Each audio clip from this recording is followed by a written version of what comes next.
नमस्कार दोस्तों, मैं फवादिया निजामी आपका स्वागत करती हूँ। आज हम पहुंचे हैं मिस्सरवाला वार्ड नंबर 20 में। यहाँ पर श्रीमती रीता छेत्री मैडम हमारे साथ हैं, जो कि उत्तराखंड क्रांति दल की वार्ड अध्यक्ष हैं। आइए उनसे जानते हैं उनके कुछ किए गए कार्यों के बारे में। मैम नमस्ते, कैसी हैं आप? बस ठीक हूँ, आप कैसे हो? मैं ठीक हूँ। मैम आपसे जानना चाहेंगे, आप उत्तराखंड क्रांति दल की वार्ड अध्यक्ष हैं और आप इस क्षेत्र में काफी लंबे समय से रह रही हैं और लोग आपको बहुत पसंद करते हैं और जल्द ही निगम के चुनाव की डेट डिक्लेयर हो जाएगी। तो मैम आपसे जानना चाहते हैं आपकी आगे की क्या तैयारी है, आप बताना चाहेंगी? मेरी आगे की तैयारी यही है कि मैं मतलब लोगों को सेवा करूं और लोगों को अपना परिचय दूं। वैसे तो मुझे सब जानते ही हैं, लेकिन ये है कि मेरा ये रहेगा कि मतलब अच्छे कार्य करो जिससे कि लोग मुझे पहचाने। बस मैं हमेशा से मेरा यही रहा है, चाहे मैंने सभासद के लिए ये पार्षद के लिए भी नहीं सोचा था। उस पहले से ही मेरा कार्य हमेशा लोगों के लिए मैम इसी वजह से लोग आपको क्षेत्र में पसंद करते हैं और आपको एज अ पार्षद निगम में बैठा हुआ देखना चाहते हैं। मैम आपसे जानना चाहती हैं कि हम लोग कि जैसे आप उत्तराखंड क्रांति दल से जुड़ी हुई हैं, तो आप उस आंदोलन के बारे में, क्योंकि ये उत्तराखंड जो है ये इसी पार्टी की वजह से अस्तित्व में आया, तो आप कुछ बताना चाहेंगे? मैं ये बोलना चाहती हूँ कि हमारा जो उत्तराखंड जो राज्य बना है, क्षेत्र जो बना है, ये हमारे उत्तराखंडियों की जो यहाँ पे उत्तराखंड में इन लोगों की शहादत बलिदान से ही सब कुछ संपन्न हुआ है। अब आज हम ये चाहते हैं कि अब इसमें कुछ कार्य ढंग से नहीं हो पा रहा है, तो हम चाहते हैं कि हमारे क्षेत्र का जो दल है, ये यूकेडी उत्तराखंड क्रांति दल, इसको सामने लाकर हम मतलब कि आप समझे कि मतलब जैसे कि कोई प्रधान बने, कोई पार्षद बने, पार्टी से उभर के आए हम। नहीं तो हम ये और उभर के हम यही चाहेंगे कि हमारे क्षेत्र का विकास हो। हम इसीलिए हमने उत्तराखंड मांगा था सरकार से, और अब हम यही चाहते, अब नए सिरे से हम इसका विकास करना चाहते हैं। मैम जैसे आप क्रांति दल उत्तराखंड से जुड़ी हुए हैं बहुत टाइम से, तो मैम आपसे जानना चाहते हैं, जब उत्तराखंड आंदोलन वगैरह चल रहा था तो आप उस टाइम पे आपने मतलब जाते थे? जी, मैं जाती थी। मेरे बच्चे उस समय छोटे छोटे थे, तो मेरी मम्मी ने मतलब बहुत गई, मेरी मम्मी ने रैलियों में गई जब तक उत्तराखंड अस्तित्व में नहीं आया जब तक, तब मेरी मम्मी रैलियों में गई, मेरे हस्बैंड गए, मैं बच्चे छोटे थे, एक दो दफे गई, लेकिन ये है कि जुड़ी हुई तब से हूँ मैं। मैम आपसे एक बात और पूछना चाहेंगे, जैसे मतलब आपने सोचा होगा पार्षद के लिए तैयारी कर रही हैं कि अगर आप अस्तित्व में आती हैं एज अ पार्षद, तो आप कोई कार्य बताना चाहेंगी कि आप जो कराना चाहिए? कार्य तो मेरा बहुत है, लोगों ने मुझसे बहुत अरमान से, मैं गई हूँ ना, ये अपने वार्ड में घूमी हूँ, तो लोगों को बहुत मुझसे उम्मीदें हैं कि मतलब मैडम ये करना है, वो करना है। मैंने कहा एक बारी, लोग यूँ बोलते हैं कि मतलब वोट मांगने तो आ जाते हैं, उसके बाद 5 साल तक अपनी शक्ल भी नहीं दिखाते, और हम उनको फ़ोन करें या जाए तो वो लोग बोलते हैं हमें टाइम ही नहीं है। पर लेकिन मेरा दिल इतना दुखा, क्योंकि मैं खुद भुक्तभोगी हूँ इस बात की। लेकिन ये है कि अब मैंने ये नया कार्य जो संभालूंगी, अगर भगवान मुझे ऊपर वाला मुझे मौका देगा, अगर जो तो मैं लोगों की जरूर सेवा करूंगी, और जो लोगों की उम्मीदें मुझसे हैं मैं उसमें खरी उतरूँ। ठीक है। मैम आपसे जानना चाहेंगे, अब से 2 साल पहले कोरोना का माहौल चल रहा था, हर इंसान परेशान था, तो आपने मैम उस टाइम पे किस तरह से लोगों की हेल्प करी? लोगों की जैसे कि अनाज वगैरह दिया, जैसे किसी को खाना बना के दिया, रोटियां बना के दी, मतलब अपनी तरफ से जितना भी मेरे से सक्षम थी मैं उतना मैंने अपने आप से करा लोगों की मदद। अस्पताल ले जाना लोगों को, अपनी तरफ से जो भी मेरे से हो सकता था मैंने सब करा। मैम यही वजह है लोग आपको क्षेत्र में बहुत पसंद करते हैं और आपको निगम में चाहते हैं बैठा हुआ देखना। मैम आपसे एक जनरल क्वेश्चन पूछना चाहूंगी, जैसे मतलब हमारे बहुत से युवा बच्चे मतलब बेरोजगारी कह लीजिए या कोई अन्य कारण नशे की तरफ चले गए हैं, और देहरादून में तो मतलब बहुत ही बढ़ता जा रहा है, बीमारी की तरह बढ़ रहा है, तो आप इस बारे में उन बच्चों को या उनके माता पिता को कुछ कहना चाहेंगे? एक तो माता पिता को ये बोलना चाहूँगी कि अपने घर का माहौल जो है वो कुछ साफ सुथरा ही रखें, जैसे कि उनके सामने भी मतलब जैसे बीड़ी, शराब, सिगरेट वगैरह ना पिए प्लीज़। बच्चों के आगे हम अच्छे संस्कार डालेंगे तभी तो हम बच्चों को अच्छे संस्कार दे पाएंगे। तो अगर बाप पी रहा है घर में तो बच्चे उधर जाएंगे। हम तभी तो बच्चों को डांटेंगे हम कि जब हम नहीं खाते तो तुम क्यों करते, बच्चा भी फिर सोचेगा हाँ लेकिन अगर जब खुद हम पियेंगे खाएंगे तो हमारा बच्चा तो नेचुरली आगे इसका दम बढ़ाएगा ही बढ़ाएगा। इसलिए हम चाहते हैं कि माता पिता से भी, पेरेंट्स से भी, कि वो लोग भी अपने घर का माहौल अच्छा बनाए और अपने हिंदू अपना जो भी धर्म है, मतलब जो भी धर्म जो जिस मजहब में है, हिंदू है, मुस्लिम है, सिख है, ईसाई है, अपने धर्म को माने और ये नशा वाली चीज और अपने घर का माहौल अच्छा बनाए। और मैम उन बच्चों को कुछ कहना चाहेंगे? उन बच्चों के लिए तो मेरे से यही है कि उम्मीद की बच्चे अच्छी आदतें सीखो, माँ बाप की इज्जत करो। और ये नशा क्या है? कुछ नहीं है नशा, ये बर्बाद करके रखेगा। भक्ति, मतलब भक्ति का नशा करो। भक्ति का नशा करो। भक्ति जैसे कि अच्छे कामों की भक्ति, जरूरी नहीं है कि धर्म की, मतलब भगवानों की भक्ति करो। भगवान की तो हम कर ही लेते हैं, या खुदा की, या जी मैं समझ गई। लेकिन ये है कि मतलब जैसे कोई हमें मदद करने के लिए बोलता है, हम किसी को सड़क पार कराना है तो उसकी भी वो भी एक मदद है। किसी को भूखे को रोटी देना, वो भी हमारे घर के आगे कोई खड़ा है इंसान, उसे खाना। मेरे तो यही विचार है कि मतलब मैं किसी रूप से भी किसी को मदद करूं। मैम आपसे सही बात है। मैम आपसे एक बात और जानना चाहेंगे।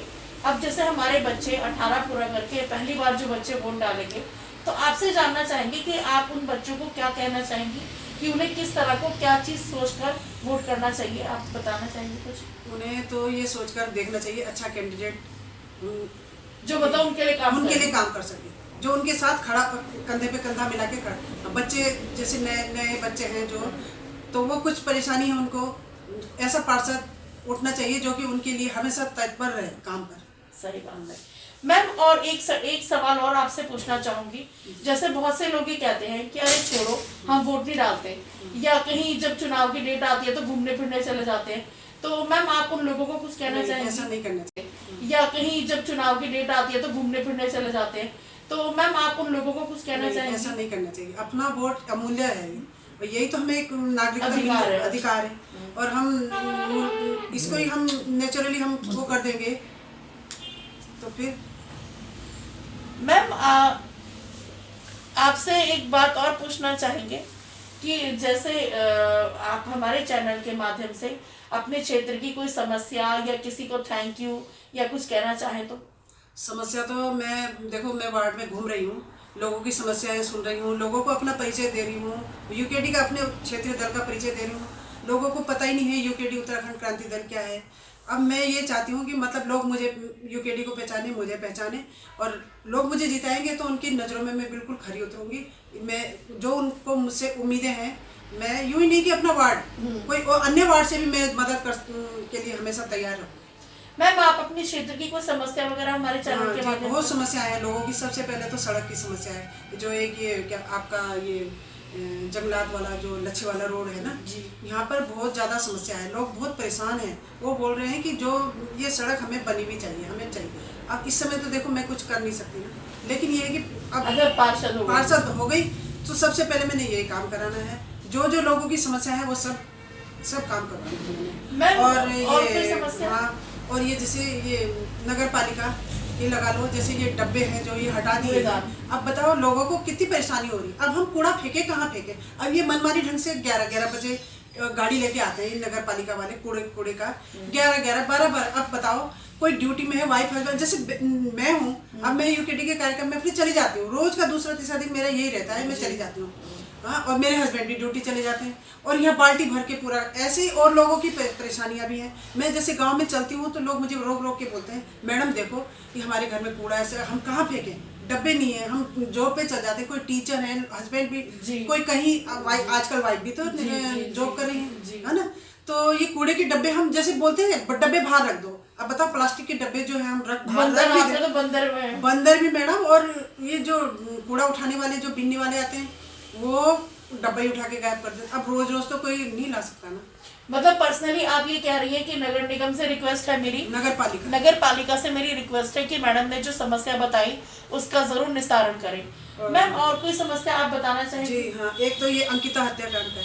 जी मैम, ये तो बहुत बड़ा मुद्दा है, क्योंकि ये हमारी उत्तराखंड की बेटी देखो कोई इस बारे में आप कुछ कहना चाहेंगे? मतलब ये उत्तराखंड में हमारी मतलब कोई बेटियां हमारी मतलब कुछ आगे बढ़ने का हिम्मत ही नहीं कर सकती हैं। जब से ये कांड हुआ है हमारी बेटियों को इतना डर हो गया है कि आगे बढ़ के वो कहीं जाना डर, हर चीज़ के लिए डर बच्चियों को। हाँ, ये क्या न्याय है? अभी तक उस बच्ची को न्याय नहीं, उसका घर खुद कुर्की हो गया।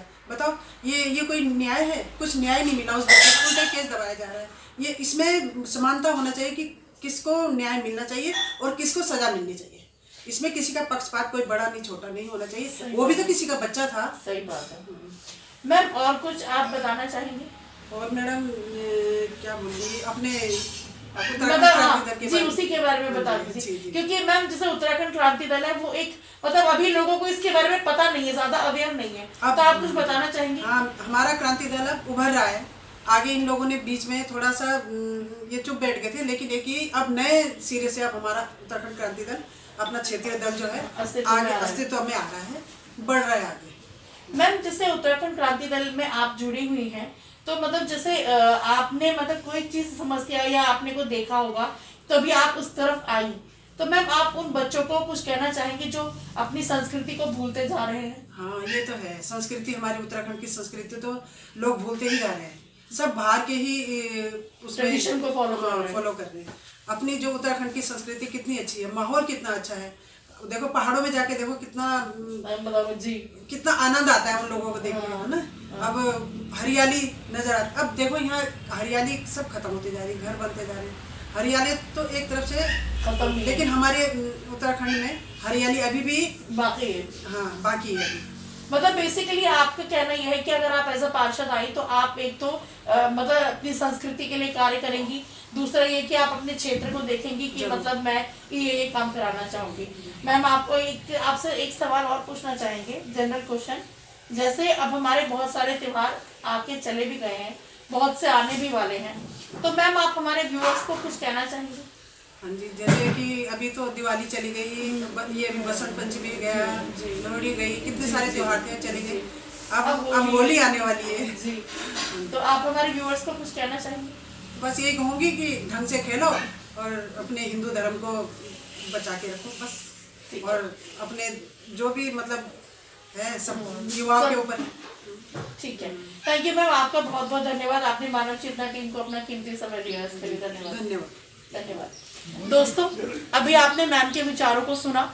मैं यहाँ की जनता से यही अपील करूंगी कि मैम को अगर नगर पालिका द्वारा एज अ पार्षद टिकट दिया जाता है तो मैम को भारी मतों के साथ विजयी बनाएं। इनकी सोच अच्छी है, ये संस्कृति को, युवाओं को, मातृशक्ति को आगे देखना चाहती हैं। इसीलिए मैम को मैं 100% ये लोगों से रिक्वेस्ट करूंगी कि प्लीज प्लीज प्लीज मैडम को वोट करें, और मैम की सोच अच्छी है, मैम को आगे ले जाने के लिए करें। हम इसी के साथ मैडम के उज्जवल भविष्य की कामना करते हैं और यही आशा करते हैं कि मैम इसी तरह हंसती मुस्कुराती रहें और पार्टी के साथ जुड़ी रहें, कार्य करती रहें। इसी के साथ फवादिया निजामी को दीजिए इजाजत। फवादिया निजामी अपने सहयोगी अजय कुमार जी के साथ मानव चेतना न्यूज डोईवाला। देखते रहे मानव चेतना न्यूज, ज्यादा से ज्यादा लाइक और सब्सक्राइब करें। धन्यवाद।